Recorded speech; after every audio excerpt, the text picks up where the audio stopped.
आज हम बात करने वाले हैं मेष राशि, एरीज लग्न या फिर आपकी राशि। ठीक है, 2025 के जैसे ही 7.5 शुरू हुए ना, आप लोगों का समय इतना बर्बाद गया है, ये मैं बहुत अच्छे से बता सकती हूँ कि भाई बहुत लोगों को बहुत बड़े बड़े लॉसेस फेस करने पड़े, रिलेशनशिप्स टूटे, लोगों के ब्रेकअप हुए, डिवोर्स हुए एंड घर वाले बीमार हुए, मेजर चीजें उनको दिखी, क्या किसी को कैंसर हुआ है, किसी के जॉइंट पेन हुआ है, कोई घर पे बैठा है, किसी की जॉब चली गई। ये बहुत सारी चीजें आपने 2025 में फेस करी है, बट 2026 में ऐसा नहीं होने वाला आपके साथ। ठीक है, सबसे इंपॉर्टेंट पहला फेज है, जब मोस्टली 4 प्लैनेट बहुत इंपॉर्टेंट होते हैं जब भी कोई ट्रांजिट होता है या नया साल आता है, that is Saturn, Jupiter, Ketu and Rahu. ठीक है, इनके बेसिस पे पूरा वार्षिक फल बनता है एंड मोस्ट प्रोबेबली सैटर्न आपके 12th हाउस में ट्रांजिट करने वाला है। 12th हाउस आपके लिए मोटिवेशन का कारक रहेगा इस साल, बिकॉज मीन राशि है एंड उसमें सैटर्न ट्रांजिट कर रहा है। अब मीन राशि के लिए, सैटर्न के लिए ये स्पेस वाली राशि है, मतलब यहाँ आरामदायक होता है सैटर्न बहुत ज्यादा, तो प्लानिंग आप बहुत अच्छे से करोगे। जनवरी टू मार्च वाले फेज में आपका प्लानिंग फेज रहेगा। इस फेज में आप पूरा प्लान करोगे कि आपका साल कैसा रहने वाला है, इन्वेस्टमेंट्स कौन सी है, कोई जॉब ढूंढ रहा है उसकी जॉब फिक्स हो जाएगी जब मार्च में वो ट्रांजिट करेगा मीन राशि में। ठीक है, तब सारी चीजें आपके लिए बहुत ज्यादा बेहतर होंगी। पहले जैन टू मार्च आप किसी गुरु के पास जरूर जाओगे या कोई आप जिसको भी मानते हो उसके पास जरूर जाने वाले हो। ठीक है, आफ्टर दैट इसमें ना इस साल में 2 योग बन रहे हैं, लक्ष्मी योग। ठीक है, जब उत्तर भाद्रपदा नक्षत्र में सैटर्न ट्रैवल करेगा, देन वो रहेगा रेवती तक जाएगा, जुलाई में रेट्रोगेट होगा सैटर्न एंड देन रेवती से उत्तर भाद्रपदा में वापस आएगा। So most probably January to May एक फेज आ गया, उसमें लक्ष्मी योग बनेगा। देन रेवती में जब उत्तर भाद्रपदा में जा रहा है तो वो सेकंड लक्ष्मी योग बनाने के चांसेस देता है।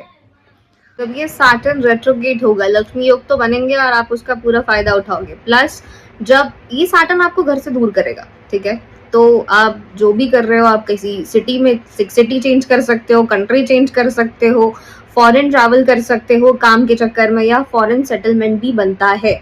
ठीक है, ये योग भी देगा। बट सैटर्न जब रेट्रोगेट होगा एंड वो शतभिषा में जाएगा जिसमें ऑलरेडी राहु प्रेजेंट है, ठीक है, सो मोस्ट प्रोबेबली तब क्या होगा कि चीजें मल्टीपल हो जाएंगी। राहु चीजों को बूस्ट करता है, शतभिषा में तो और ज्यादा करता है, तो आपके कॉन्टैक्ट्स बनेंगे, आप लंबे लंबे बड़े लेवल के कॉन्फ्रेंस अटेंड करोगे, बिना बात के चीजें अटेंड करोगे। ठीक है, वो करना जरूर। ठीक है, पहले लगेगा कि हम बहुत टाइम वेस्ट कर रहे हैं, बट ऐसा नहीं होने वाला आपके साथ, आप बहुत ज्यादा अच्छे से प्लान करके जाओगे।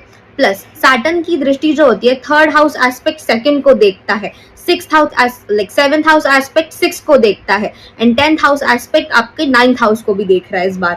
सो मेक श्योर दैट कि आपके घर पे जो मेड वगैरह है ना, उनसे बहुत प्यार से बात करो, उनको थोड़ा सा हमदर्दी दिखाओ, उनको गिफ्ट दो, ये बहुत जरूरी है तुम्हारे लिए। ठीक है, और जब भी आप अपने वर्क प्लेस पे होगे तब आप इन्वेस्टमेंट करोगे। इस साल आप इन्वेस्टमेंट करोगे ही करोगे, भले वो प्रॉपर्टी में हो, भले वो गोल्ड में हो, भले वो किसी भी चीज में हो, बिटकॉइंस में हो, क्रिप्टो में हो, हर चीज में हो। आप अपनी वर्क प्लेस पे ये सारे इन्वेस्टमेंट्स करने वाले हो, घर पे बैठ के नहीं करोगे। ऑफिस में बैठ के या कहीं काम कर रहे हो वहां पे बैठ के अपने यहाँ पे करोगे, अपनी स्पेस में करोगे। ठीक है, वो बहुत ज्यादा इंपॉर्टेंट रहेगा आपके लिए। प्लस सैटर्न जो तत्व है ना, वो थोड़ा सा तामसिक भी है, अगर वो राहु के साथ बैठता है तामसिक हो जाता है, वायु प्लस तामसिक वो हो जाता है। देन इस तत्व में आपको सबसे पोलाइटली बात करनी है, आपको आपके ईगो को बाय बाय बोल देना है, बिकॉज ईगो के चक्कर में आपने बहुत लॉसेस सहन कर लिए हैं अब। सो मेक श्योर दैट कि आप बहुत प्यार से सबसे डील करो। अपने मेड वगैरह को, भाई जो भी तुम्हारे घर पे आता है उसको बहुत अच्छे से ट्रीट करो, चाय पिलाओ उसको। ठीक है, शनि का कारक है, जो चाय पत्ती होती है। ठीक है, सो वो करो, वो बहुत इंपॉर्टेंट रहेगा। जैसे तुमने मेड को गिफ्ट दिया उसके दूसरे दिन देखियो कि तुमको फायदा होगा, I am very sure on this. ठीक है, सो ये ट्राई करके जरूर देखना आप। एक और चीज है, 27 जुलाई से लेके दिसंबर के फेज में जब रेवती नक्षत्र में शनि रहेगा तब आप बहुत ज्यादा चैरिटी करोगे, दान धर्म पुण्य पे बहुत ज्यादा इन्वेस्ट करोगे, मतलब खुले हाथ से मदद करोगे लोगों की। वो लोगों की मदद नहीं करनी है आपको, आपको चैरिटी करनी है, आप करो। ठीक है, बट लोगों को फाइनेंशियल हेल्प मत करना। इस टाइम पे, बिकॉज नहीं अच्छा रहेगा आपके लिए, ठीक है। सो मत करना हेल्प। इस साल लोग आपसे बहुत जलेंगे बिकॉज आपकी ग्रोथ तेजी से रहेगी, बिकॉज आप बहुत प्लानिंग के साथ चीजें करने वाले हो, ठीक है। शेयर मार्केट हो गया, हर चीज में आपको प्रॉफिट रहेगा। इस साल आपको ना सीक्रेसी मेंटेन करनी है, ठीक है। मैं पहले ही बता चुकी हूँ बहुत बार कि बाबा पहले बताते नहीं है, जब भी आप किसी काम को लेके जाते हो या जो भी काम करने का सोचते हो या इम्प्लीमेंटेशन आप कर रहे हो, मत बताओ किसी को। कोई जरूरत नहीं है आपको किसी को बताने की, बिकॉज आप बताओगे तो फिर वो चीजें स्टक हो जाती है और डिले हो जाता है। तो मत बताना, ठीक है। लोगों को बस बिहेव करो कि हाँ हाँ everything is normal, I am very normal, सब अच्छा है, ठीक है, कर रहा हूँ यार, स्ट्रगल ही चल रहा है, ऐसा दिखावा कर लो, ठीक है। जरूरी है आपके लिए, बिकॉज आप बहुत सीधे इंसान हो, है ना। मेष राशि वाले हमेशा बहुत सीधे होते हैं, उनको ऐसा दोगलापन पसंद नहीं है, they are very straightforward कि हाँ मैं ऐसा हूँ तो ऐसा हूँ भाई। सो मेक श्योर दैट इस साल थोड़ा सा तो आप कर सकते हो, बिकॉज आपकी खुद की ग्रोथ उस पर डिपेंड कर रही है। सो आपको करना पड़ेगा, ऑप्शन नहीं है आपके पास। जुपिटर ट्रांजिट करने वाला है पुनर्वसु नक्षत्र में। सो मेक श्योर दैट कि उस टाइम पीरियड में टिल अक्टूबर तक वो रहेगा, देन अक्टूबर के बाद वो मघा नक्षत्र में जाएगा। तो जैन टू मार्च आपको इस वाले फेज में, जब वो पुष्य नक्षत्र में है, तो आपको पार्टनर से थोड़े जो रिपीटेड एफर्ट्स आप लगा रहे हैं ना, अपना पार्टनर या आप भी, तो उस रिलेशनशिप को थोड़ा सा प्यार से ग्रो करने की कोशिश करना। आप बहुत साइलेंट लवर हो या आप एक्सप्रेसिव नहीं हो, सो मेक श्योर दैट कि थोड़ा सा आप एक्सप्रेसिव रहोगे तो बहुत अच्छा रहेगा। इस फेज में आप अपने गुरु से दोबारा रिविजिट करोगे जरूर, बिकॉज जब मार्च के बाद गुरु कैंसर में जाएगा, उच्च की राशि है भाई गुरु की, वो जाएगा ही जाएगा, तो आपको रिलीजियस और स्पिरिचुअल एक्टिविटी थोड़ा बढ़ जाएगा आपका, ठीक है। बिलीव बढ़ जाएगा, यात्राएं कर सकते हो, बट यात्रा करते हुए ध्यान रखना कि 4 बार सोच के फिर बुक करो, जो भी बुक करोगे, ठीक है। या फिर आपका सडन प्लान चेंज हो सकता है। इफ आप उज्जैन जाने का सोच रहे हो, आप सडनली काशी भी जा सकते हो। सो मेक श्योर दैट कि 4-5 दिन ले लो बुकिंग के लिए, ठीक है। एकदम से डिसाइड मत करो अरे मुझे जाना है मैं जा रहा हूँ, ठीक है। थोड़ा सा प्लानिंग उसके लिए रिक्वायर्ड रहेगा इस फेज में।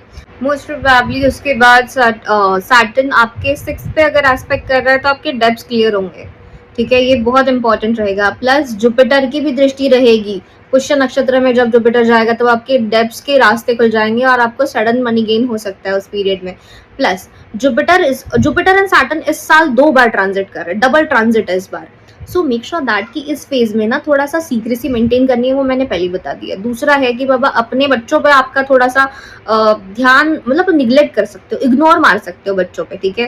और आपको मारना भी चाहिए, वो अपना देख लेंगे, आप अपने काम पे फोकस करिएगा, वो ज्यादा अच्छा रहेगा। बच्चों के बारे में भी आपको किसी को बताना नहीं है कि मेरे बच्चे क्या कर रहे हैं, क्यों कर रहे हैं, ठीक है। वो भी मत बताओ भाई, अपने घर वालों को भी मत बताओ। जब जुपिटर अपने 4th हाउस में जाएगा, तब आप घर से बहुत ज्यादा लगाव पैदा हो जाएगा आपको, आप अचानक से घर पे ज्यादा टाइम स्पेंड करने लगोगे। प्लस इस वाले जुपिटर में आपको घर वालों की थोड़ी सी सुननी चाहिए, ठीक है। जो भी आपके मम्मी पापा बता रहे हैं आपको, थोड़ा सा उस पर गौर करिएगा। घर का खाना, घर का कंफर्ट फूड आपके लिए उस टाइम पे बहुत बेस्ट रहेगा, और आपको उस पीरियड में घर का ही खाना खाना चाहिए, ठीक है। सो मेक श्योर दैट कि ये आप करो ही करो। गुरु का ट्रांजिट आपके अश्लेषा नक्षत्र में होगा, ठीक है। जो फेज है आपका अगस्त से लेकर नवंबर तक का फेज, उस फेज में आपको मैजिकल गाइडेंस मिल सकती है। उसके पहले आपका बिजनेस बढ़ाने के लिए आपको लोग अप्रोच करने वाले हैं कि भाई मेरा ये काम है, प्लीज मैं तुम्हारा बिजनेस बढ़ा देता हूँ, ये एक दिन में पैसा डबल, ठीक है। ऐसे ऑफर्स आपको मिल सकते हैं। तो मेक श्योर दैट कि आप उसको बाय बाय बोलो, ठीक है। वहां पे बिलीव नहीं करना है, आप अकेले सारी चीजें करते आए हो, आपको इंडिविजुअली ही सारी चीजें करनी है। एक सेवियर आपको पक्का मिलेगा अगस्त से लेके नवंबर के फेज में, जब अश्लेषा में गुरु जाएगा, ठीक है। सो वो मैजिकल सेवियर कोई तांत्रिक गुरु भी हो सकता है, ऑकल्ट में आपका इंटरेस्ट जा सकता है अपने आप ही, ठीक है। सो ये सबसे बड़ी चीज होगी। उसकी शुरुआत अक्टूबर महीने से ही हो जाने वाली है। अक्टूबर से ही आप थोड़ा सा आइसोलेट कर लोगे अपने आप को, ठीक है। मतलब घर का खाना, घर का सब कुछ है, तब तो थोड़ा सा आइसोलेशन घर की तरफ होगा, बट स्टिल अश्लेषा में जाने के बाद एक आइसोलेशन होने वाला है, which is very important for you. एक हर्मिट मोड में जाता है इंसान, खुद को इंट्रोस्पेक्ट करता है इंसान, क्या चेंजेस, क्या बदलाव, क्या किया मैंने अभी तक, वो सारी चीजें ऐसे फ्लैशबैक्स आते हैं आपको। सो वो होगा आपके साथ, which is very important for you. और इस साल अगर कोई नहीं गया है ऑकल्ट में या फिर किसी भी चीज में 2025 में, तो वो 100% ऐसे किसी गुरु से मिल सकता है, किसी मेंटर से मिल सकता है जो इसमें ऑलरेडी हो, ठीक है। सो आपको गुरु आपका मिलने वाला है बहुत जल्द 2026 के एंडिंग में।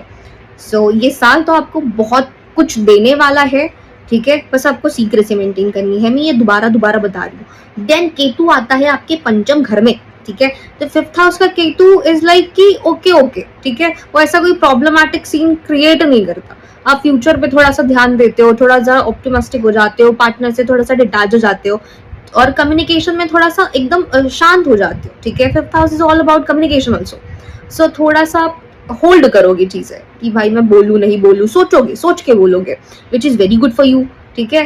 तो केतु को छोड़ देना चाहिए, केतु जिस भी घर में हो ना उसकी घर की चिंता ही नहीं करनी चाहिए, बिकॉज केतु अपना काम बराबर कर देता है, आपको उसको लेके स्ट्रेस लेने की कोई जरूरत ही नहीं है।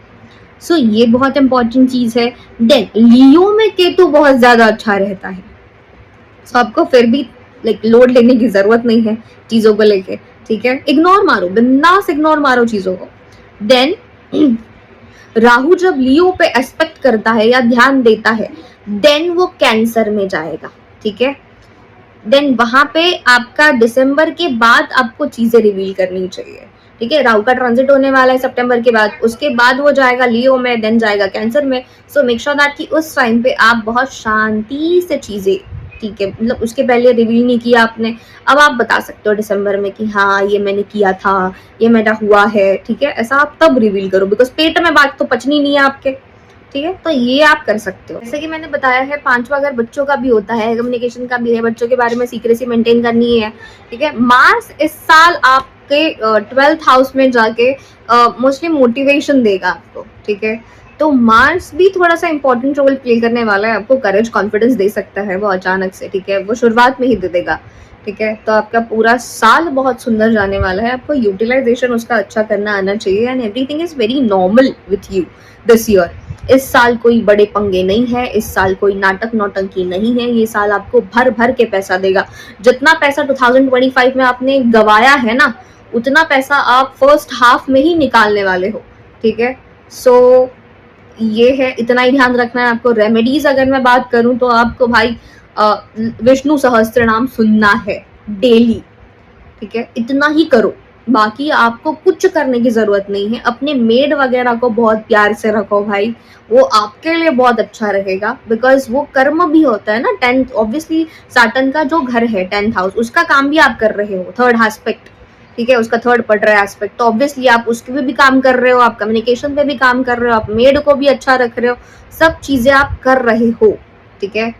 उसके बाद आपको कोई प्रॉब्लम नहीं आ सकती। सो आपको इतना ही ध्यान रखना है, पूरा साल आपके लिए बहुत सुंदर जाने वाला है, बाकी कुछ मत करो, ठीक है।